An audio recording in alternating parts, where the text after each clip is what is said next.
Welcome back. I found something pretty interesting recently, and I just wanted to show it to you. If you've been watching my puzzle solving videos, you'll remember I ran into this puzzle a couple, maybe 3 weeks ago, and I failed it.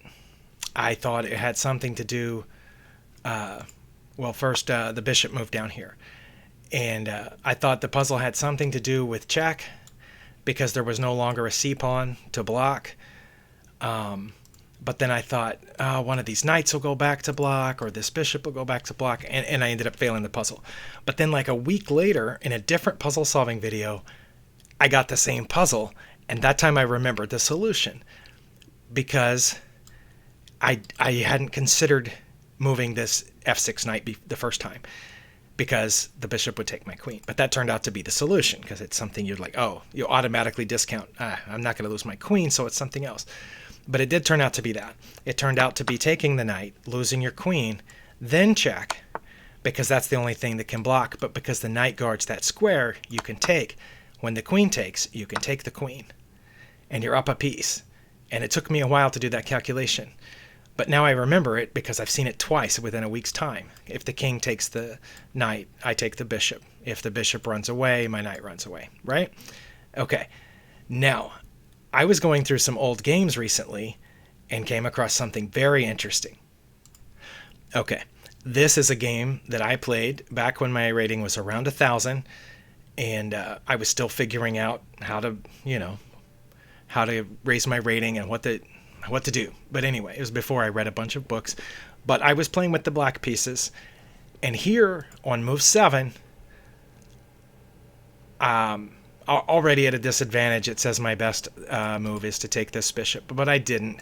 I played bishop to g4, pinning this knight.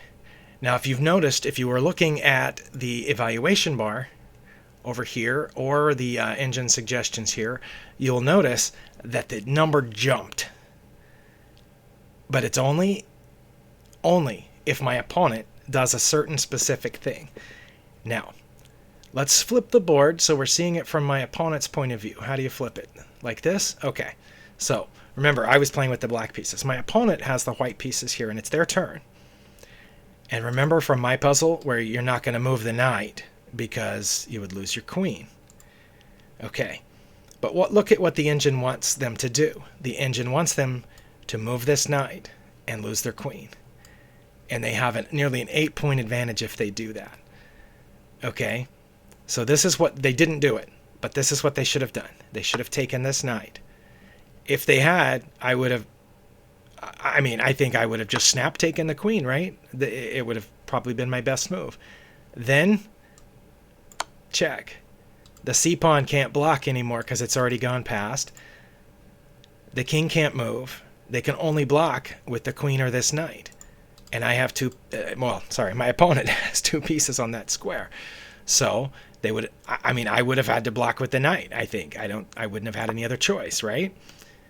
Then my opponent could have done this. Are you recognizing the pattern? Now, that's the only legal move. And they take back. If I would have taken their knight, they would have taken my bishop. If I would have run away with my bishop, they would have run away with their knight, and in this case, picked up an extra pawn too. Now, the positions weren't exactly the same. Obviously, the colors were reversed from the puzzle to this game. And the pieces weren't all in exactly the same positions. But just backing up to right here, where I moved my bishop, you'll see in the puzzle, like this, the c-pawn was completely gone in the puzzle, and the bishop was not already in front of this pawn, for example, in the puzzle. There are a few slight differences besides opposite colors and opposite sides, but the idea is the same. And my opponent didn't see it. But now that you've seen the puzzle, and now that I've seen that puzzle twice, when I was going back through this game, and I was like, wait, why? Let me flip the board back. I'm evaluating my position. Oh my goodness, I was so horrible back then. Why did the evaluation jump so high? It's because of that exact thing from the puzzle. Knight takes knight, I take queen, but then they check. I have to block with this knight, They take it,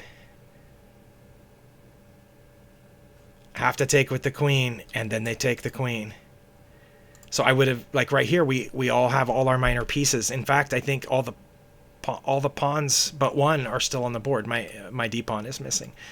But they, they would have ended up a clean piece. We both would have had no queens. We would have traded off a couple of other pieces, but they would be up a piece. And I thought that was really cool that almost the exact same set of moves from the puzzle showed up in this game. So when you're solving puzzles, so many times when I'm solving a puzzle, I think, man, this would never show up in a game. Or in a game, I would just do this. But this was from this is from my actual game right here that I played about a year ago, back in early 2021, and it actually happened. The exact same moves from the puzzle. So hopefully you find that interesting, and